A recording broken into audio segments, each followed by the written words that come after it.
Hey everybody, welcome to Grace at Night. My name is Ben Chai. I'm your host, and today we've got a really awesome special guest, Ms. Nita Sampay. Woo! Hey everybody. Can't you tell she's excited? I'm quiet and shy, so.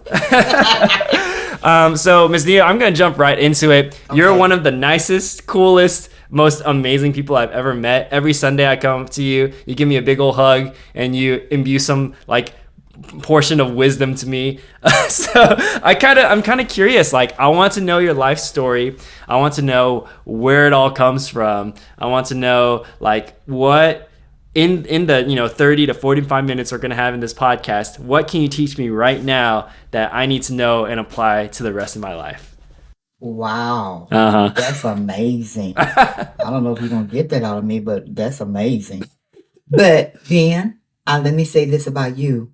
You are the sweetest person I know, and I love giving you hugs. And your body language is just so, it makes you so approachable. And I thank you for that. Oh my gosh. When I see you, now you seem, it's Sarah, you syrupy sweet. Oh my God. Syrupy sweet. That needs to be God. a logo. I need to get that made in like a neon sign. Syrupy sweet right here. Yes. You are. Thank you. But I feel honored and blessed that you asked me to come and talk and to honor and glorify God, because I look at me and I try to be all about God. Just pray that the Holy Spirit come and speak through you and give you the wisdom you need every day to live your life. Mm-hmm. So that's what it all comes from God, and I am thankful. I am so thankful that I know Him. I'm so thankful that He loves me. He calls me His baby girl, and I love that. I love that. And I pray every day, being that I put a smile on His face in the things that I do. I pray every day that someone will see Jesus in me. Now, I'm definitely not perfect, because I can get out there and be a witch sometimes. But when those things happen, my conscience kick in, and I pray about it, and I'm sorry for it. But it's a blessing that God knows me and loves me unconditionally. And it's amazing that you make it sound so simple and easy. That's the life you live. You just want to put a smile on His face. Did you grow up in Houston? Or Yes. Okay, cool. What part of town? I'm just On the curious. southeast side of town. Okay. Over there where NRG is, a little further down. Yeah. And on MLK and 610. God saved me from a lot of stuff, from drugs, and I'm gonna have to say it, from being out there on the street corners and like selling yourself or whatever. It was ugly. I saw people beat up. I saw people shot. I saw people heavily on drugs. I saw people stabbed. I saw police brutality. I saw a lot of stuff growing up. But when I had Jesus in my life, He helped me. Not that it was always perfect, but when I went to God, He took care of me. Sometimes it was scary. It was scary being out there, and in the neighborhood where I grew up, you had to fight. I used to fight boys, girls, whoever. I used to have to fight, because if you did not fight back, you would be bullied all your life. And my brothers and sisters and I, we fought. We fought. So, I feel like you are somebody who I can always turn to and ask some crazy big question, and it's something that I might have been struggling with or not be able to understand for a long time, and you'd be able to boil it down really simply. So can I ask you one of those questions? You can ask me anything you want. All right. So for if I'm hurting or struggling in some way, and I feel like it's necessary for me to survive, and the way that for me to survive is to not tell anybody about it, how do I process that? What do I do? It all depends on your circumstances. Hmm. I mean, especially if you are a believer in Christ, you would go to a person that you feel very comfortable with that know Christ that you can share your story with, and that person can help you. But to me, you must have a support system to help you deal with your issues. Because if you do not, it's gonna hurt you in the long run. So why do you think that that kind of thing's missing in what appears to be so many people's lives? You know? Oh, I wish I knew. I wish I really knew because it's so dear to me. It is so dear to me. I wish I knew. I would. My family always saying you always trying to save the world, but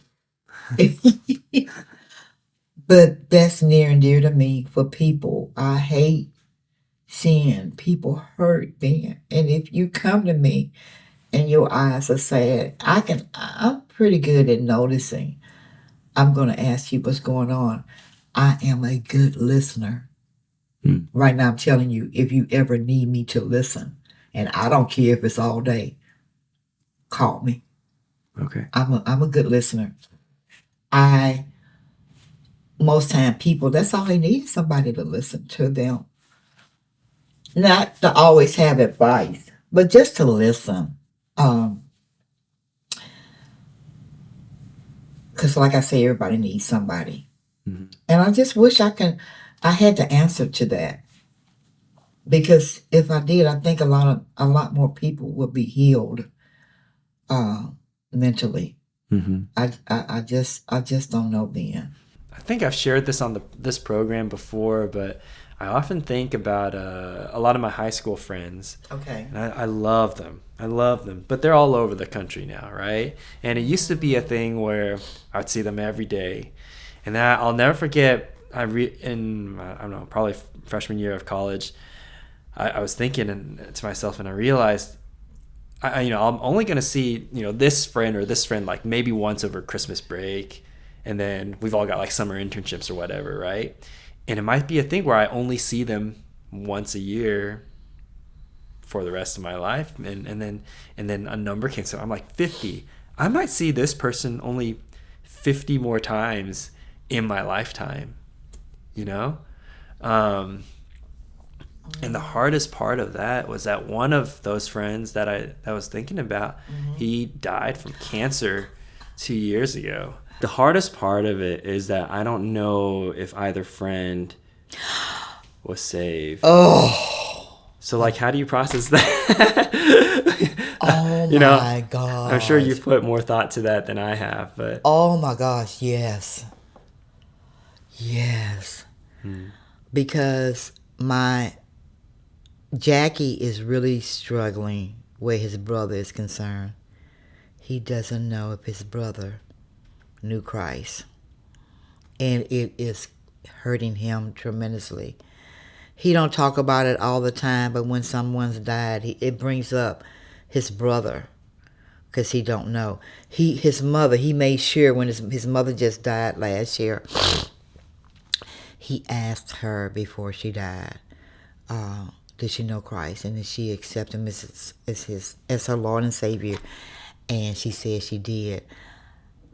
Ben, I'm going to tell you, I'm not good at going and asking people that I know, even family. It's hard to me, Ben. I don't know if it's hard for you to ask, do you know God? Is he your Lord and Savior? It's hard for me. Now, Jackie, he'll come up to you and say, do you know God? It can be a complete stranger. And I'm like, shut up. He'll ask you in a minute. But me, it's hard for me. Me And too. I mean, I just feel as though I'm going to be rejected, or I'm going to be like, why is she asking me that? Or it's hard. And I never forget, my dad died, I think it's been 4 years. And my mom and I had just picked him up from the store because he was out there in that world and it was awful. So he was in a car, and I don't know why, God said, Nita, you need to ask your dad if he know Christ. So I asked and went through all the steps, and he said yes. The next day he died. Mm-hmm. I was proud of myself, Ben. I was proud that I asked my daddy. And he's in heaven waiting for me. But that was hard. It's hard.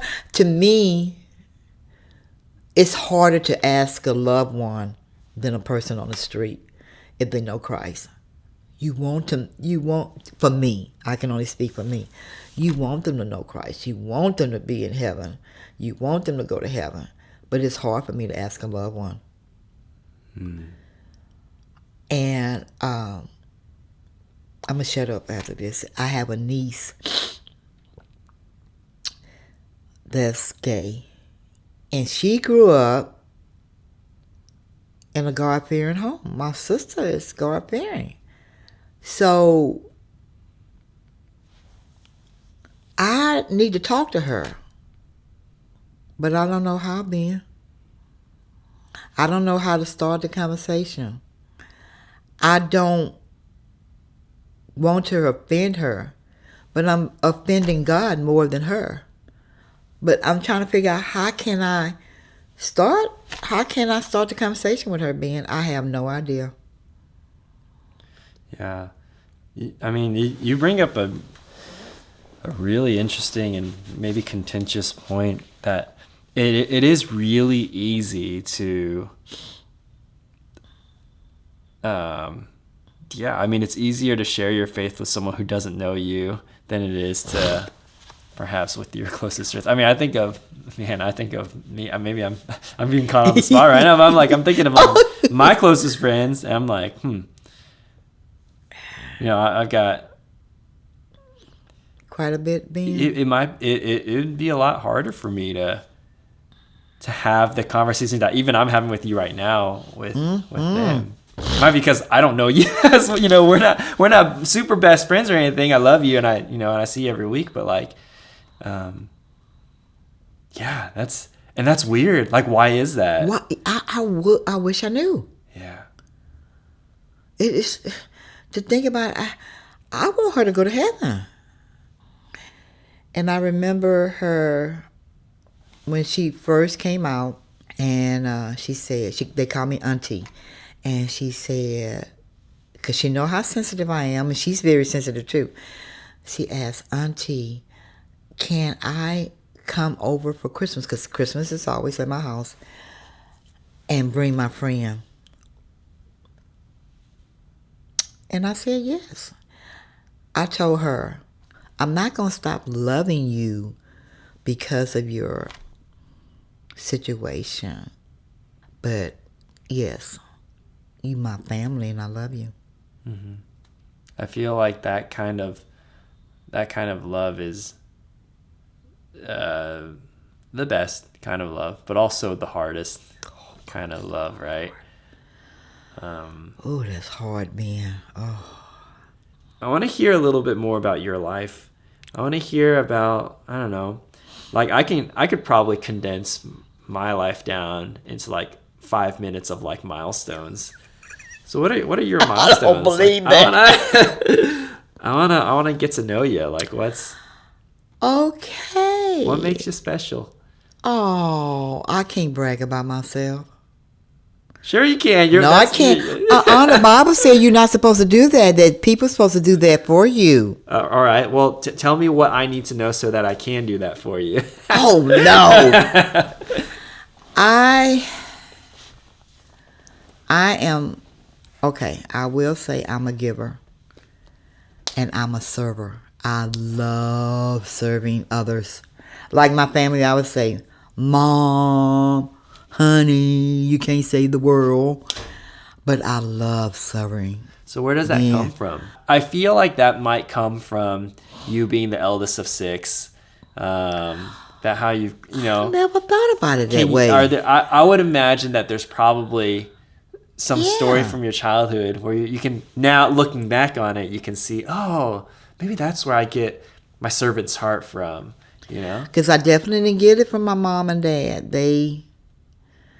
I love them dearly. Love them dearly. I would say this. I have two daddies.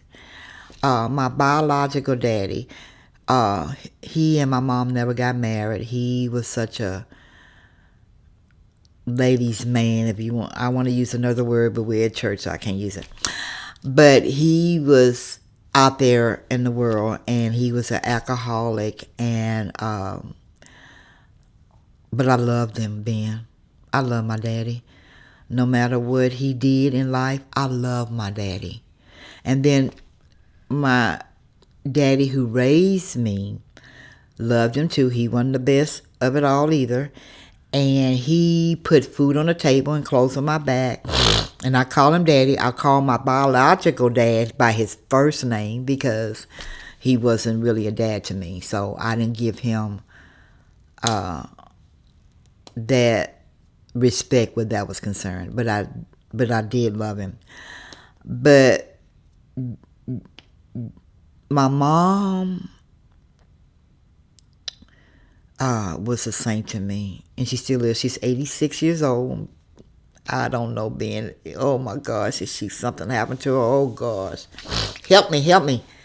But she was a saint. She had those two men in her life, and the one who took care of me, he did pretty good. But my daddy was horrible, and he died of diabetes and gout and gangrene and everything, liquor. He was an alcoholic, like I said.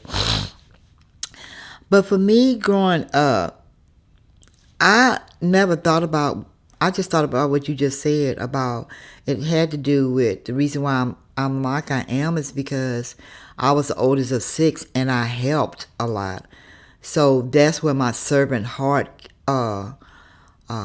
came from. I can't stand to see people hurt. When I see people on the street, the homeless, it just tears me up. I can't look at them. I cry every time. I hate to see it when the kids, now they bringing in the children out there, and that just really kills me when I see people out there with the children, because I hate when people are hungry.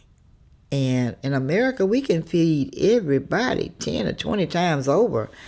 And why that don't happen, I don't know. But growing up, like I said, where I grew up, I mean, I served out there too. So that was just a part of me. And if the good Lord hadn't given me a job where I was at Shell, I was at Shell for almost 40 years. And I was blessed because then I was, like I say, I was no good. And if he hadn't given me that job, I don't know where I'd be today. And given me my husband, Jackie, and I've been married for 41 years. Wow. And he better do what I say do. So what does it take to make it to 41 years of marriage? I'm on year 8. You're so funny. Communication is me. Uh-huh. You got to have communication. Jackie and I, we still argue, Ben. I still get mad at him. I do dumb stuff like I don't speak to him for a day or two because I'm mad. But that's just part of life. And having God the center of your relationship. And God was not the center of our relationship for a long time because Jackie was not going to church either. He didn't go to church until Grace Fellowship came along. So that's only been 27 years. So he was not the center of our relationship. Jackie believed, but he didn't go to church. And now being I can't kick him out of church. He lives in this church. But yeah, it's God-centered. God-centered, good communication, and yes. I love gleaning wisdom because it's like, you know, when you're in the middle of it, when you're like when you're still in school, right? You're like, oh, I just got to focus on one day at a time. And it's like you can't. But you know, now that I'm not in school anymore, I can look back on it and be like, oh, okay, like I thought like I remember being in high school and the prospect of having a job that could afford me rent, or like anything that was above 750 an hour or whatever it was. Like I was like, that's insane to think about. Like, how am I even gonna do that? Yeah, before I got married, it's like, oh man, how am I gonna get married? It seems like such a big thing, but it'll happen. Like it just, if you want it, and God opens that door, it'll happen. And you can see. So like I love talking to people like you. You've been married for 4 decades, and you can just look back on it and then tell me, it's like, man, it'll happen. It's fine. Like and it comes down to not this stringent set of rules and things I have to follow, but just God at the center and good communication. Oh my gosh. That's it. And to me, that is it. But like I say, we still argue today. It's not like we have this perfect marriage, because it's not perfect at all. But we still argue today. But we love each other. And we always say it too, being that even though we mad at each other, we're going to still tell each other we love each other. That doesn't always happen, but we try to, even though we mad, because we don't want Satan with that foothold in the house. So we try our best to say we love each other, because we do. Yeah. We do. But you and Maria are so precious to us. with you and the 2 babies. Oh, yeah, what a amazing. Precious family. It's very, very precious family. It's what I love about my family. It's still strange to me to say that and mean like my family as in like me, my wife, and my kids, as opposed to like my, what do you call it? Like the family you grew up with. There's a word for that. I forgot. But I love how. I think the way that I lead my household, this might not be the best way, but it's like, if a door opens, let's take it.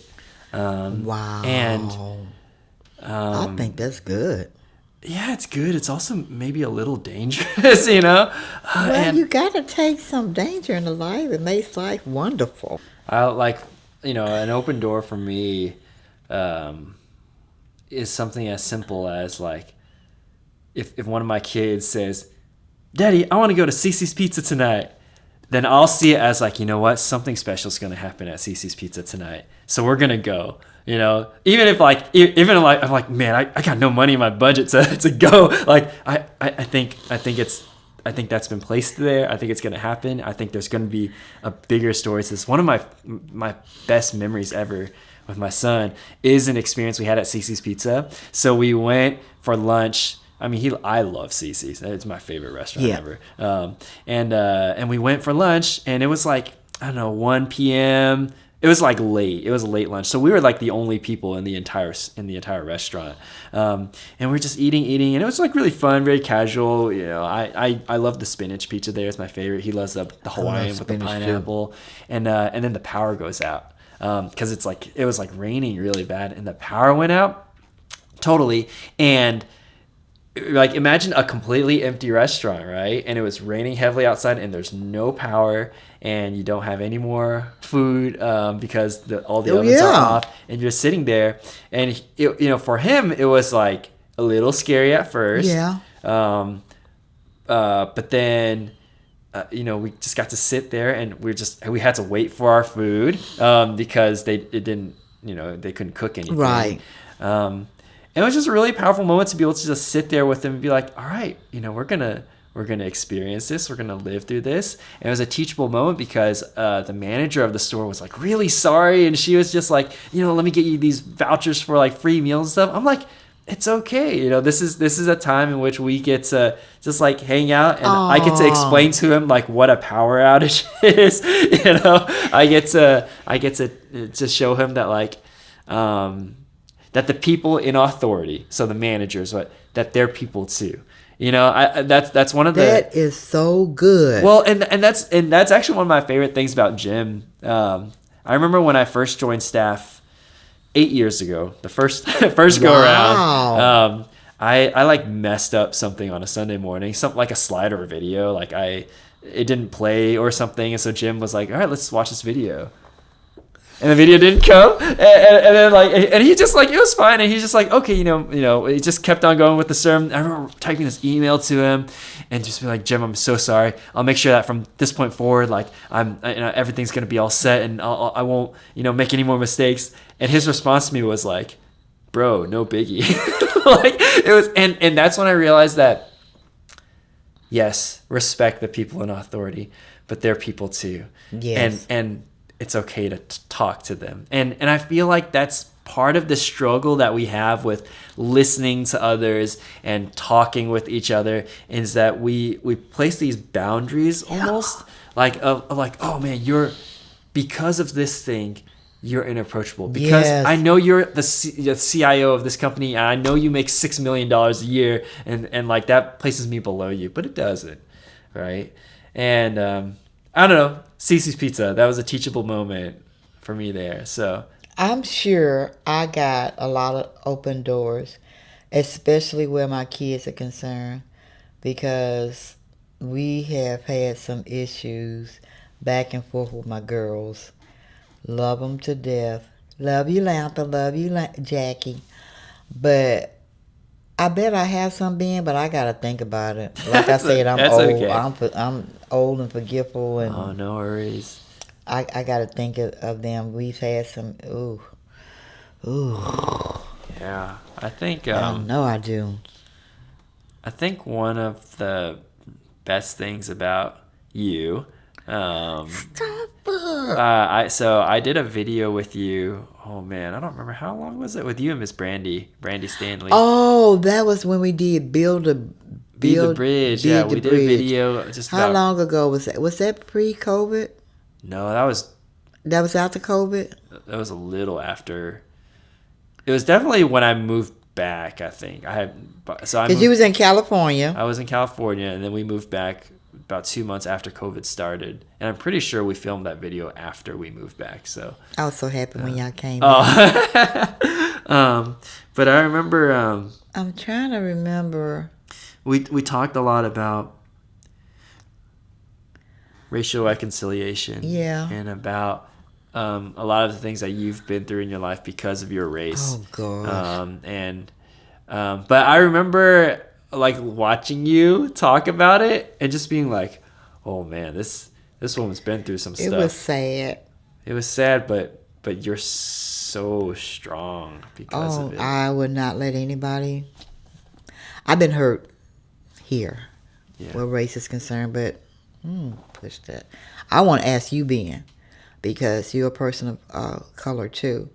Have you ever, because I never got a chance to ask you because we went through that so fast with Brandy and Stephanie and all them. But have you ever been put in a position where that was concerned? I think maybe not as directly as what you've been through. Okay. But definitely I do feel a higher level of expectation of people of me from people than perhaps anyone else. Yeah, I know what you're saying. I feel like, and maybe I'm bringing this onto myself, but I feel like if I work 50, 60-hour weeks, it's like, oh, that's okay, that's normal for Ben. But for someone else, it might be like, why are you overworking yourself? And it's subtle things like that. Okay. Right. But I'm thankful that I haven't had any negative or really like racist things. Good. But even if that kind of thing happened, I think that's a teachable moment, maybe. Yeah. And I don't welcome it, but if it happens, I know how to talk about it, and I'll know how to have a conversation with the offender, if you will. Good. And maybe we need to have more of those conversations where it's less about talk. Maybe in the church world in general, instead of talking about the issue, like just going to someone and confronting them about it. But like we said earlier, it's hard, right? That's So the hardest hard. thing. What about Maria? Oh, Do you know? yeah, I don't. You don't know. Yeah, I don't know. Yeah. I don't know. It is interesting. You've been with Grace since it started. Day one. Mm-hmm. Since day one. It is interesting how, I would say, in the last 5 years maybe, that the demographic has shifted dramatically.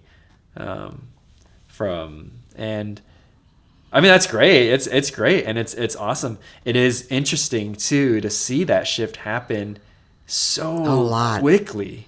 A lot. Yeah.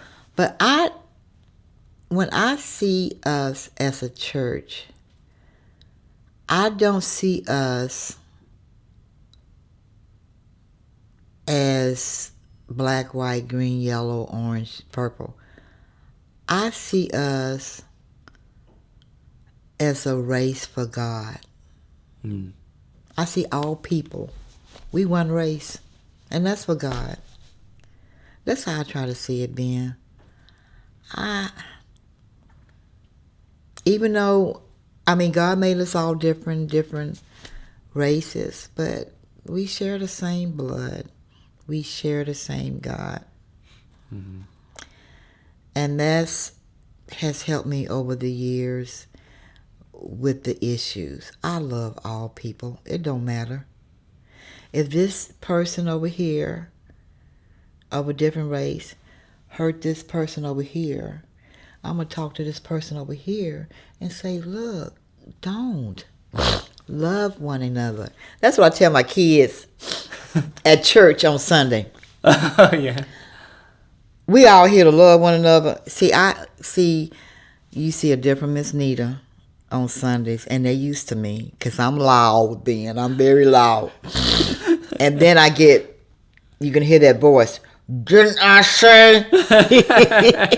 But we have fun. I love my kids. Love my kids. And they love you. Oh, thank you. But love one another.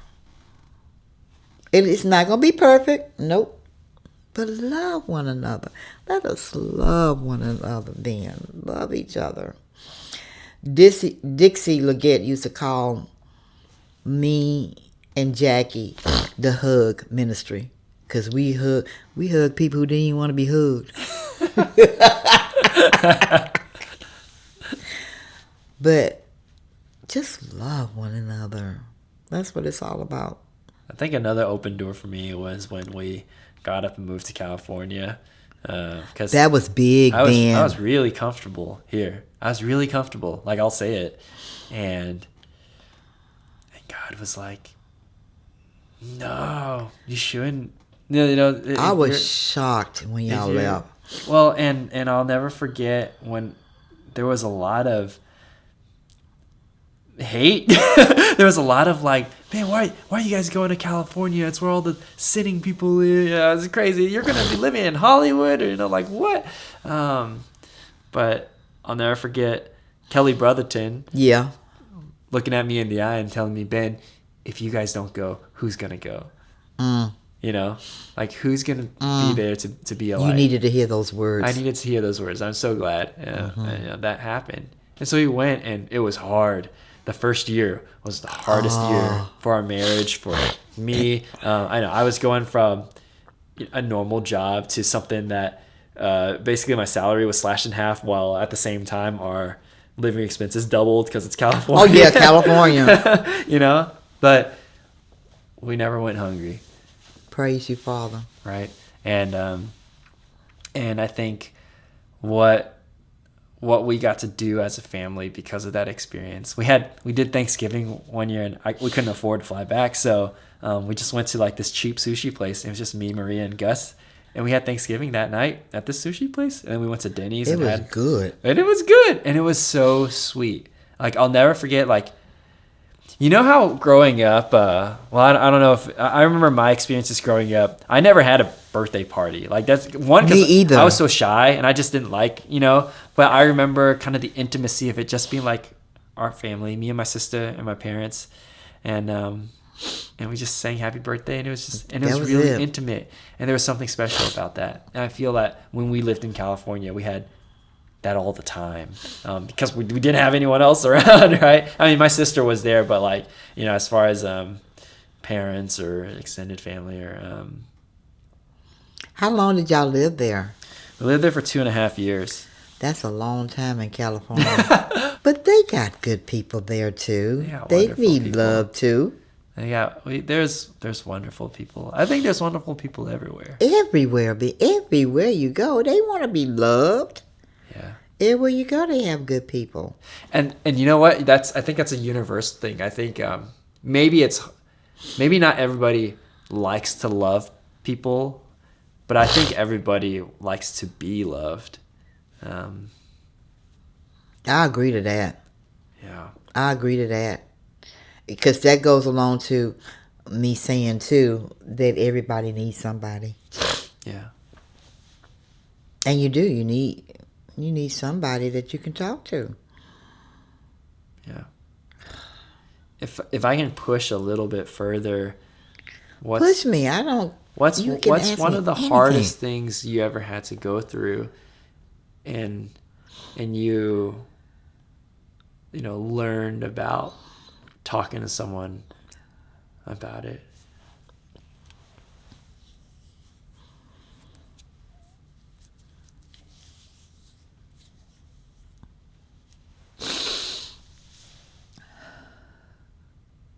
It still hurts. When I lost my brother, we were so close, being.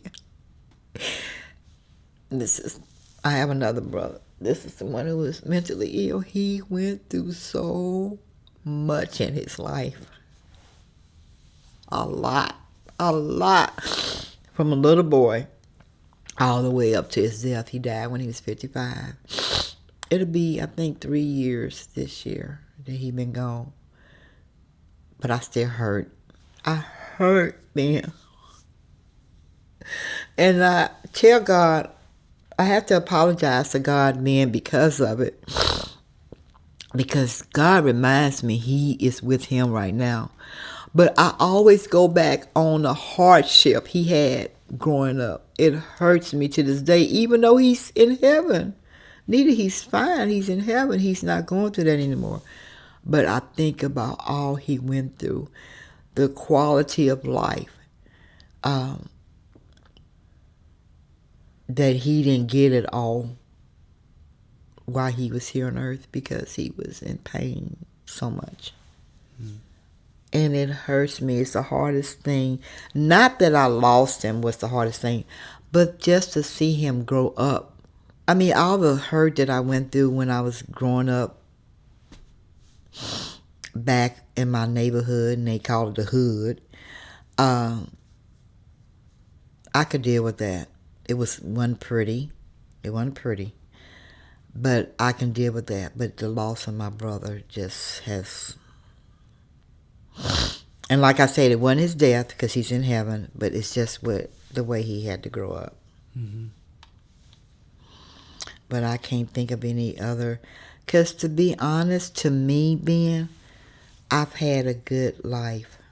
I have. I've been blessed. I really... I can't think of anything where I can really complain about. And you bless everyone that you're with. Oh. I can, I see it every Sunday. I see it every time I see you. I mean, seriously. Like I want to grow up to be like you in that way, where it's like, it's not like you're going around handing people money and hugs and whatever, but it's like anytime someone comes up to you, you can tap into how they're feeling, and you can give them exactly what they need to smile for the day. You've got that gift, and that's, I don't know, maybe that's a talent that can't be taught. But it's cool. It's cool. We need more of that. I need more of that. Thank you. In life. But to me, you do that. You do. Oh no. I think I'm a lot more mellow than you are. You are very easygoing. You are. But you're approachable. To me, that is such a key word in a person, to be approachable. That I can look at you and come to you and talk to you, Ben. That's really cool. I feel like our most important job is to be there for other people.